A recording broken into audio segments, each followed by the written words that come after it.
A gente recebe hoje aqui na redação do Brasilianas.org o professor Ladislau Dalbor. O professor Ladislau ele é economista pela Universidade de Lausanne, na Suíça, doutor em Ciências Econômicas pela Escola Central de Planejamento e Estatística de Varsóvia, na Polônia. Ele foi consultor da Secretaria-Geral da ONU na área de assuntos políticos especiais e dirigiu projetos de gestão econômica em vários outros países. Entre 1989 e 1992, ele foi secretário de Negócios Extraordinários da Prefeitura de São Paulo e autor e coautor de mais de 40 livros. Atualmente, o professor Ladislau é professor do Departamento de Pós-Graduação da PUC São Paulo. Obrigado pela participação aqui no Brasilianas, professor. Bom, a gente queria começar aqui a nossa entrevista com o seguinte.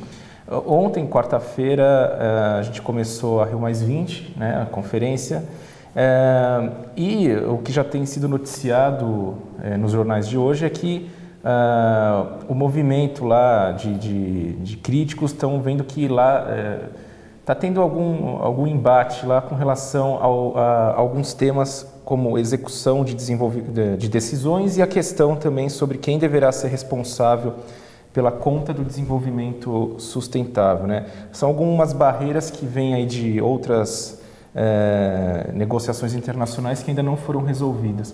Queria saber, nesse primeiro momento, qual a sua avaliação sobre esse primeiro passo aí na Rio+20? Olha, a Rio+20 se insere num processo longo, né? Nós estamos desde Estocolmo 72, a Rio 92 e agora...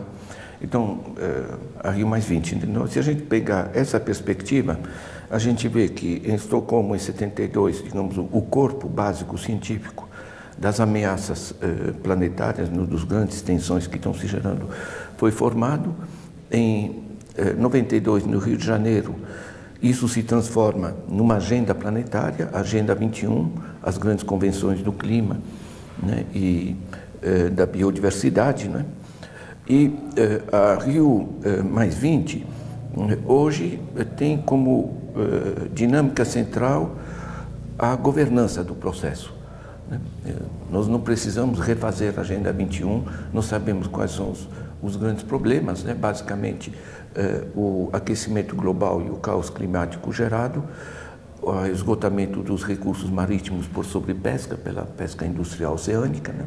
A liquidação da cobertura florestal, porque hoje rende muito liquidar florestas tradicionais, a madeira nobre tem preços astronômicos, né? Nas regiões do semiárido, nós estamos, que envolvem 2 bilhões de pessoas no planeta, né? Nós temos uma perda de 70 mil quilômetros quadrados de solo agrícola por ano, né? Por redução da cobertura vegetal, erosão eólica, erosão hídrica, né? Quando você pega esse conjunto de processos, né, a gente nota o agravamento deles. De outro lado, você tem o agravamento do conjunto das dinâmicas sociais. A desigualdade no planeta aumenta. Nós temos hoje, segundo o Banco Mundial, 4 bilhões de pessoas que estão... O Banco Mundial é bem educado, né? Ele diz pessoas que não têm acesso aos benefícios da globalização, né? Não gosto de falar de pobres, né?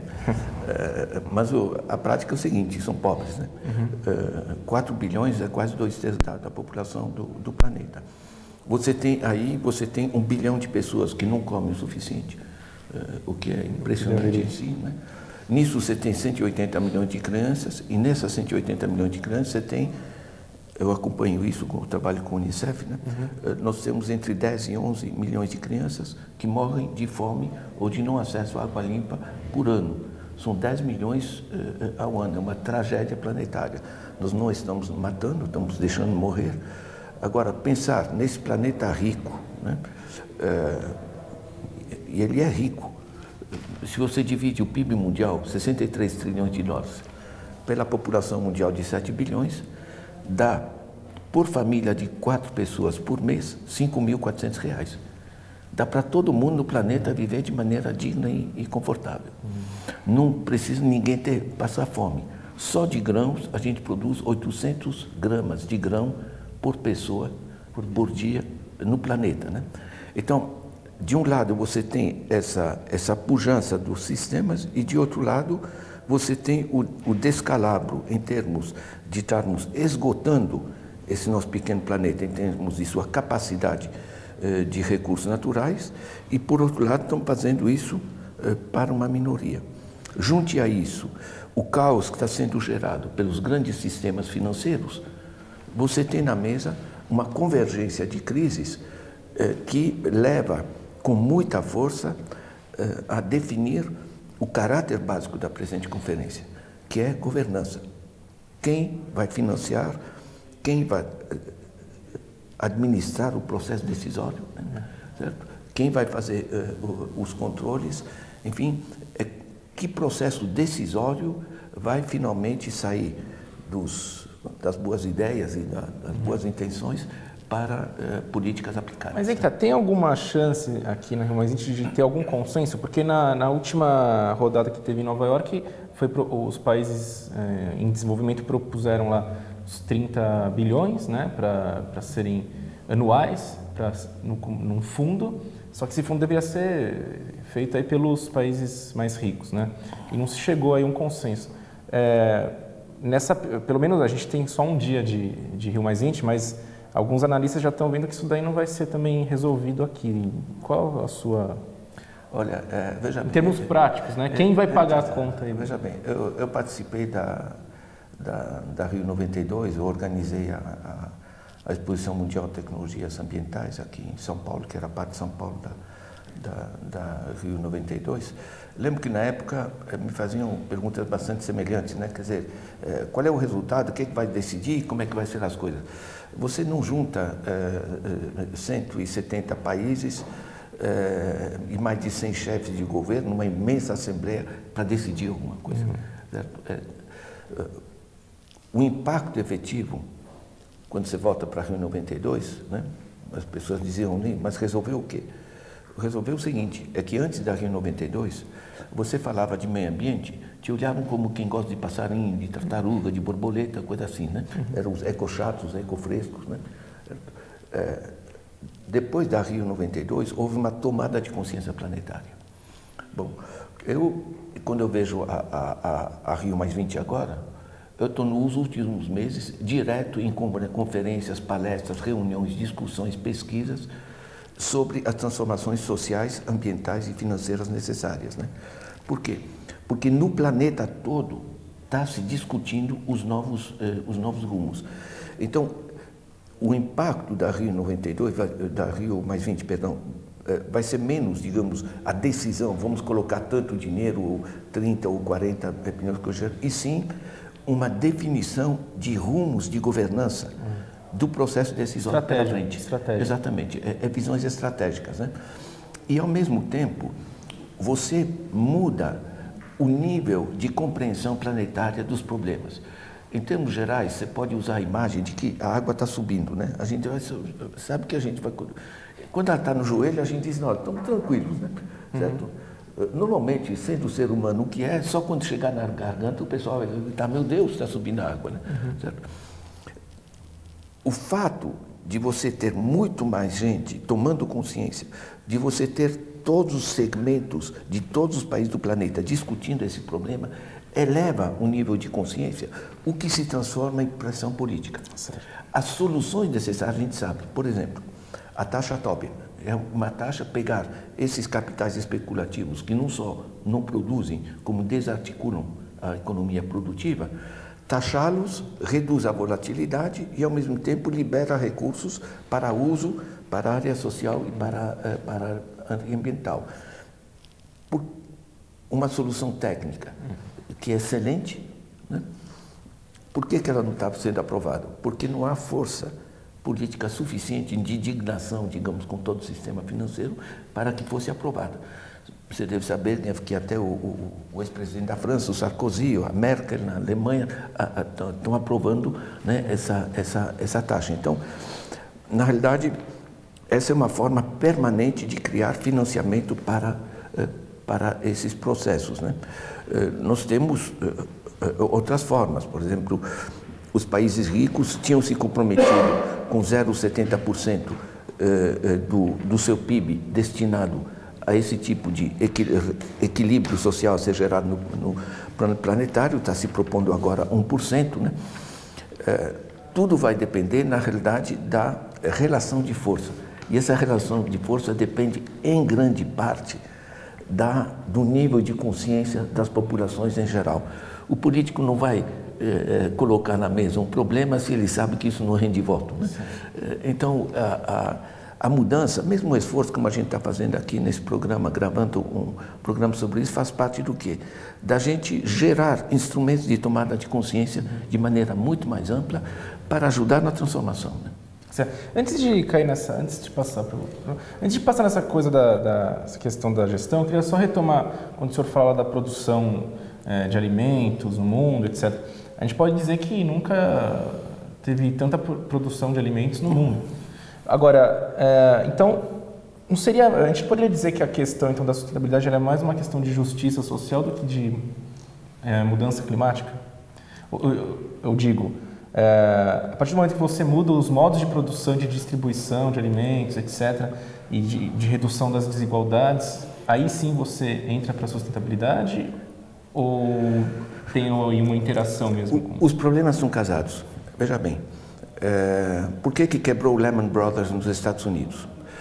Ele, para cada 10 bilhões que ele tinha, emprestava 270 bilhões, uma alavancagem de 1 para 27, ou seja, estava emprestando dinheiro que não tinha. Cobrava juros sobre dinheiro que não tinha, é legal, né? Você não precisa pagar ao poupador e você só ganha. Você gerou uma bolha financeira fantástica que se desarticula. Essa bolha financeira, que é uma acumulação de riqueza em cima, gera ao mesmo tempo a miséria embaixo, né? Você tem, por outro lado, mecanismo, por exemplo, as novas tecnologias nos oceanos permitem você mapear pelo GPS a rota dos cardumes, virou matadouro, está se liquidando os peixes nos mares, né? Então, essas diversas políticas convergem quando a gente sabe os mecanismos diferentes. Então, por exemplo, as leis que obrigam os sistemas financeiros a divulgar as suas operações e que foram retiradas por pressões desses grupos financeiros, na Inglaterra, nos Estados Unidos, depois em outros países, elas têm que voltar. A gente tem que ter transparência, porque eles trabalham com recursos nossos e não deles, né? O que acontece nos mares tem que passar a ser divulgado. Há formas de você fazer pesca sustentável, há formas de você fazer finanças que financiam a produção e não giram na especulação, né? Há formas de você fazer agricultura reduzindo drasticamente as emissões de metano, veja, por exemplo, a produção de gado, né? Ou as emissões de dióxido de carbono, né? Então, o que nós temos pela frente é simultaneamente uma mudança de processo decisório e uma incorporação de uma nova geração de tecnologias, ditas tecnologias limpas, tem gente que chama de economia verde, coisa do gênero, que, pelo lado positivo, nós temos essas tecnologias, nós sabemos como produzir de maneira sustentável. Mas aí que está, professor, quando você fala, por exemplo, no caso da pecuária, você fala dos ganhos de produtividade, diminuir o espaço, mas gerar mais, agregar valor, enfim, e fala das novas tecnologias, tanto para a questão de combustíveis, energia, etc. A gente está dizendo, novamente, são países mais pobres que vão depender dessa tecnologia. Você pega o caso do Brasil atuando na África, né, com a Embrapa, etc. Há uma transferência de tecnologia, há um desenvolvimento local, mas não deixa de ser uma forma de você criar novas, não digo novos problemas, mas são problemas antigos cuja resolução depende de poucas pessoas que dominam uma técnica. Como que tem que se dar agora pensando em termos de governança, etc., essa questão da transferência de tecnologia? Porque você fala, tudo bem, agora a gente está num novo patamar de novas tecnologias para produzir alimentos, para desenvolver agricultura, etc., mas como não cair naquele problema de você ter países que vão deter essa tecnologia e aqueles que vão ficar na dependência?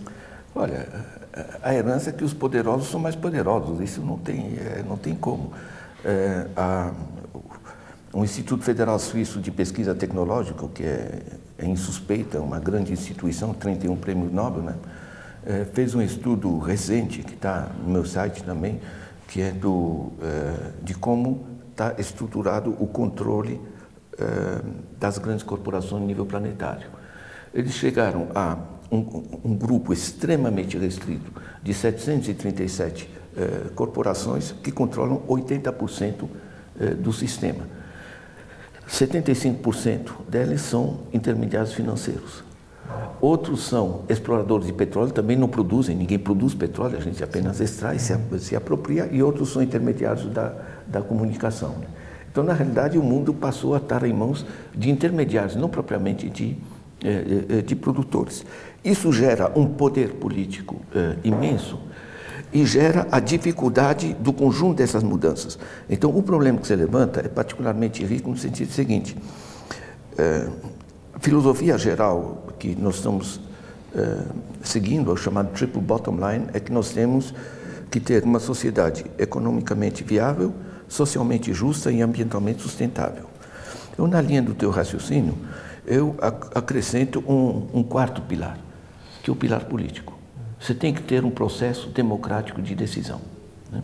Então, é tão prosaico assim. Eu pego São Paulo, 7 milhões de automóveis, andando média de 14 km por hora.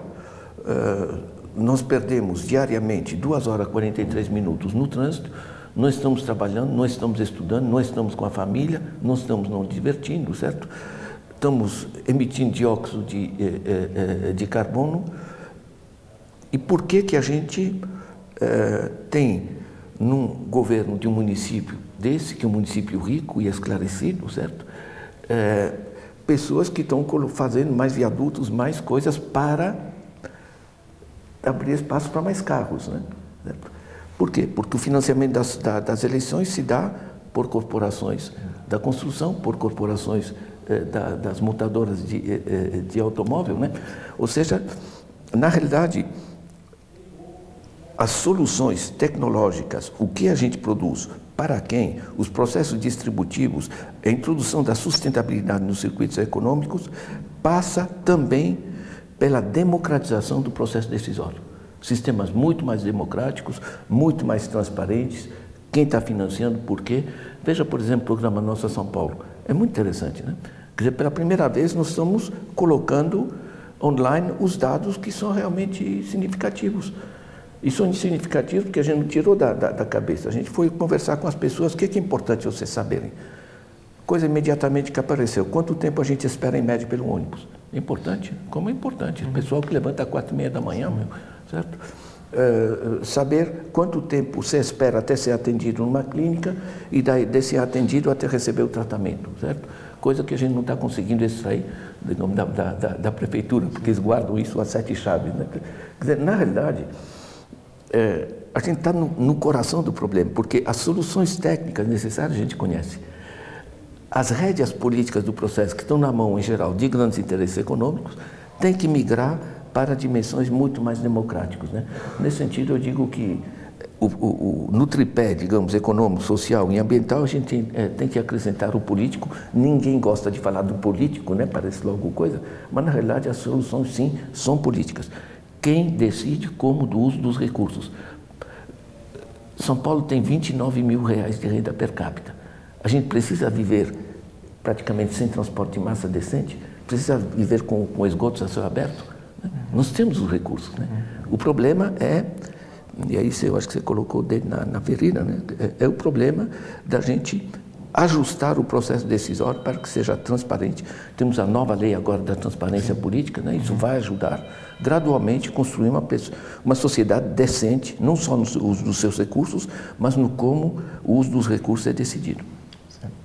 Eu estava pensando justamente em perguntar algo relacionado a esse âmbito municipal, né? Aproveitando que a gente vai ter as eleições municipais agora em outubro, né? E o que poderia ser feito nesse sentido aqui em São Paulo de ações? A gente sabe que o problema como o senhor acabou de dizer, é muito político, né?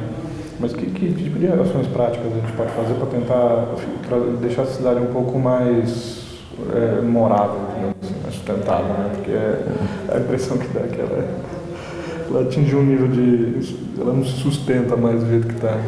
Olha, eu acho que tem a ver, completando o que o João disse, com a questão que o senhor aborda muito, que é a do local, né? Desenvolvimento local. Sem dúvida. Veja bem, eu trabalhei em muitos países, na Ásia, na África, na Europa, enfim. E o que eu, com toda honestidade, passo na peneira, o que funciona? Funciona quando as pessoas se organizam em torno dos seus interesses. Porque senão, você esperar que haja um Papai Noel político que vai resolver, um Papai Noel empresarial que vai resolver, esquece. Certo? Agora, quando você tem uma sociedade fortemente organizada, tanto os políticos como as empresas têm que passar a respeitar os interesses dessa própria sociedade. Então, como se estrutura essa sociedade é vital. Quando eu penso que na Suécia, né, que é bem administrada, né, o sueco médio participa de 4 organizações comunitárias, ou seja, em vez de criminalizar as ONGs, você tem uma forte participação da sociedade civil, eles estão atrás de cada contrato, ver, mas por que você gastou tanto? Cadê? Onde é que foi o dinheiro? Por que você optou por tal projeto e não por tal outro? E, na média do grosso da população, isso é a beleza da democracia, né?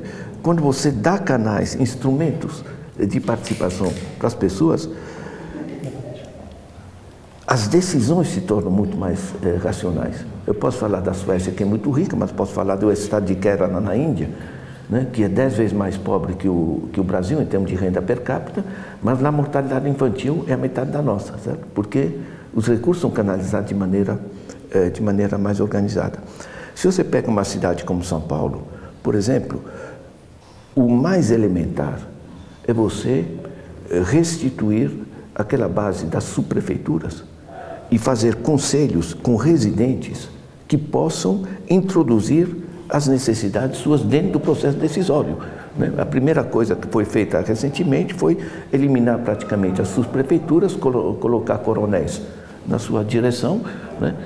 Ou seja, liquidar o processo democrático. Eu tive uma reunião no Mboimirim, certo? Você não tem um representante da educação, você não tem um representante da saúde. Mboimirim são 600 mil habitantes. Isso tem a ver com o problema das subprefeituras também. Não, nós estamos no coração do problema das subprefeituras, né? A subprefeitura de Mboimirim tem 600 mil habitantes, certo? Se uma cidade de 600 mil habitantes na Europa ou nos Estados Unidos está subdividida em dezenas de subsistemas, porque é muita gente para você atender problemas capilares, como da saúde, da educação, da cultura, do lazer, da varrição de ruas, da reciclagem dos lixos, etc. Mas é que a gente tem uma região inteira que não consegue ter essa representatividade e passar o que precisa. Né? Exatamente, exatamente. Pense no seguinte, nós com as tecnologias modernas, né, é perfeitamente viável você não ter meia dúzia de poupa-tempo, mas simplesmente o conjunto do processo decisório relativo não só a cada subprefeitura, mas a cada bairro, pode ser local. Porque hoje você pode ter terminais de computador extremamente descentralizados para resolver localmente os problemas. E isso não desarticula o sistema, porque você está online em rede, certo? Então você tem ao mesmo tempo as somas, você vê que regiões estão mais precárias em que situações. Certo? São as cidades inteligentes que a gente fala. É a cidade inteligente. E ainda estão em processo de... Mas olha, a corrida, por exemplo, a rapidez com a qual estão se instalando nas mais diversas regiões do mundo, cidades com Wi-Fi aberto, né? Banda larga aberta, qualquer aluno com seu laptop pode estar sentado no parque, pode estar em casa, pode estar sentado com o pai no trânsito, tem acesso, né?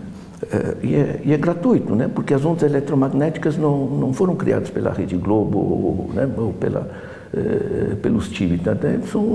Fazem parte né? são da natureza. Então, o fato de estarmos, por um lado, na sociedade do conhecimento e, por outro lado, o fato do conhecimento na tecnologia moderna poder circular na velocidade da luz, ter acesso a qualquer parte, caramba, eu vi isso instalado, por exemplo, em Piraí, no estado do Rio. Agora estão generalizando isso para todo o estado do Rio, né? Em vez da pessoa em Piraí sair de casa pegar carro, ônibus, para resolver um problema, perder meio dia de trabalho, quem viaja são os bits, né? Que é muito mais barato, né? É que nem no jogo de futebol, né? O pessoal diz, o brasileiro cansa menos no jogo porque quem corre é a bola, não são as pessoas, né?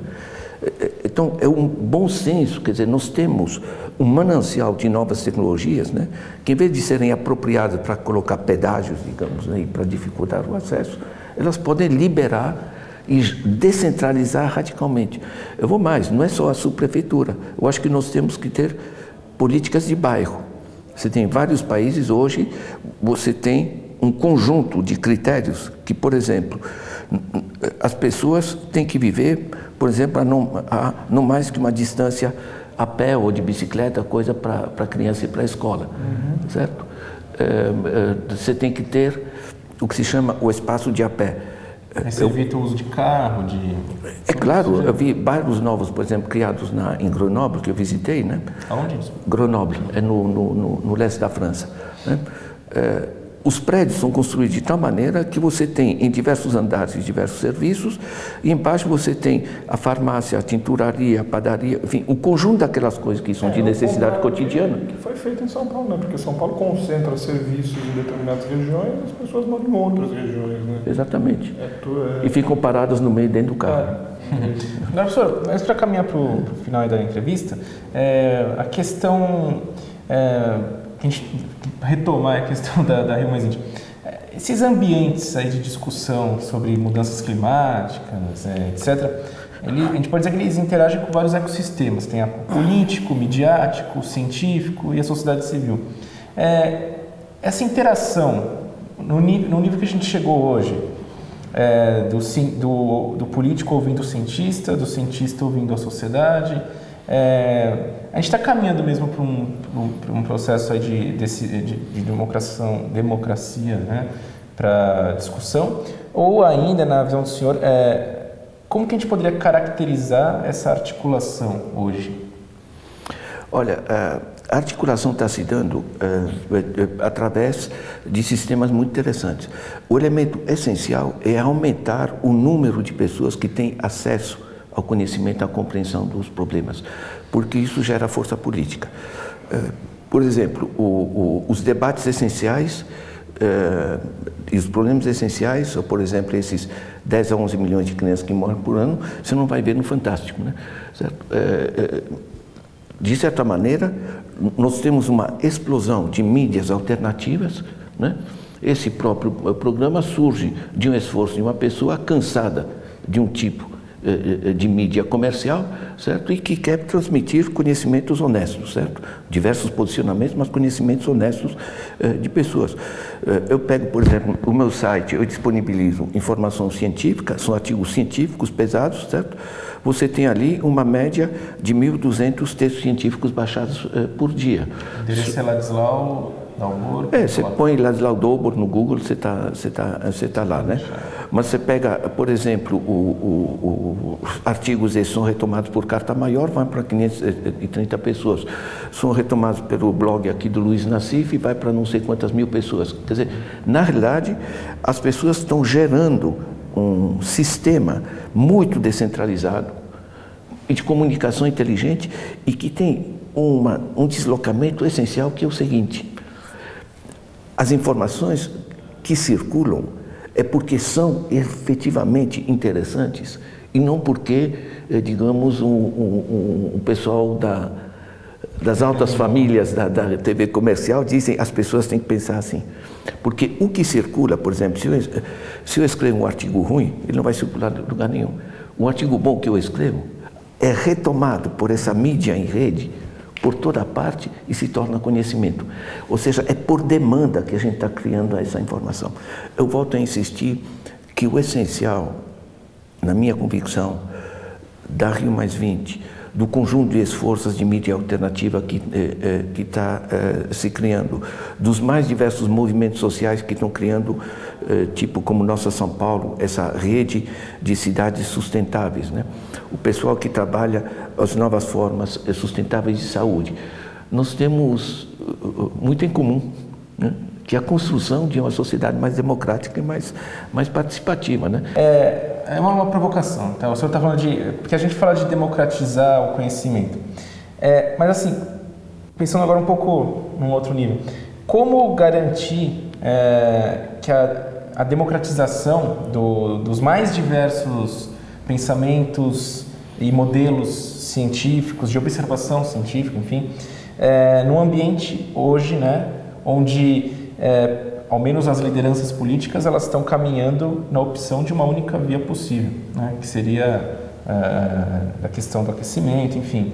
É mais uma provocação mesmo, mas na verdade é para pensar assim, como democratizar não só a via que foi determinada como, vamos dizer assim, oficial, mas democratizar as outras visões, né, que a gente tem sobre um objeto. Olha, é exatamente o que a gente estava discutindo, né? Eu hoje, com os sistemas abertos como o Wikipedia, como o OCW do MIT, né? Como o sistema Archive, como o PLOS ONE, enfim, todos os sistemas internacionais de comunicação científica online fazem com que a visibilidade do que se publica seja geral.